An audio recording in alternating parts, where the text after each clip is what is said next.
Hey, I'm Sandy Gard. This video is inspired by my work in the addictions recovery field. This is the 5th video in a series discussing personal rights. This one states, I have a right to make mistakes and not have to be perfect.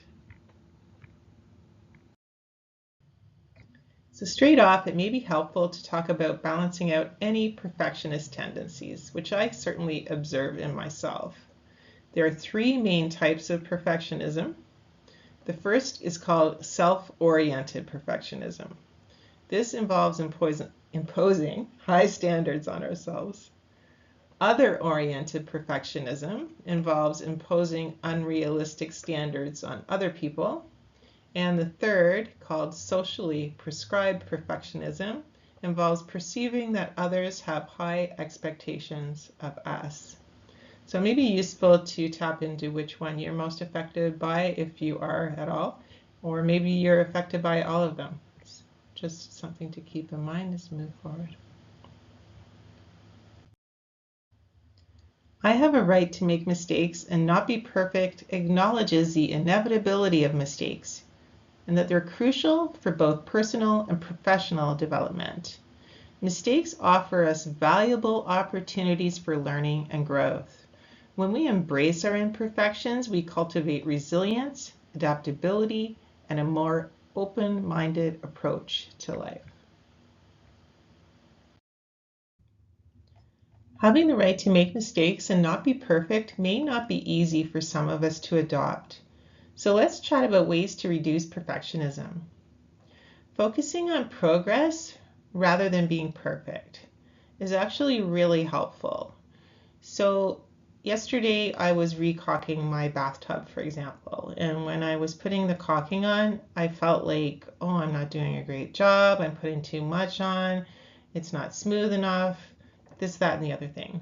But after it dried and I looked at it today, I was like, wow, you actually did a great job. So sometimes we're just a little bit too picky in what we're doing and things turn out to be fine. So setting realistic goals and deadlines that you can actually keep, or by breaking down larger tasks into smaller manageable steps, is really helpful too, because you're not putting yourself in a position of maybe becoming anxious while you're doing a task because you have plenty of time to accomplish it. So I feel like a lot of us have connections between anxiety and perfectionism, so that's something to keep in mind. And also having realistic expectations. If we're always expecting things to be perfect, it's really hard to get away from being a perfectionist, right?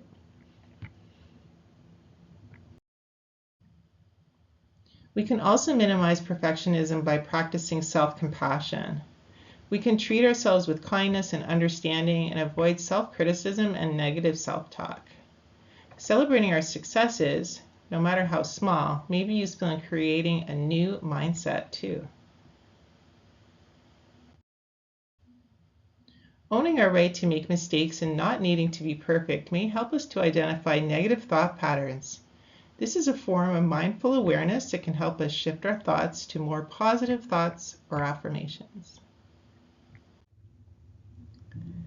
Thanks for joining me today. The idea for today's topic came from the listed references on this slide. For those who want to take radical action and reduce their alcohol content, I encourage you to sign up for my Dry January program. It's available on my website now. Essentially, it's 31 days of online support every single day for those who want to come in every single day and get support to stay sober through the whole month and roll into February feeling a whole lot better. So take a peek for that and hope to see you in the group. And we'll see you in a few days with the next video. Thanks.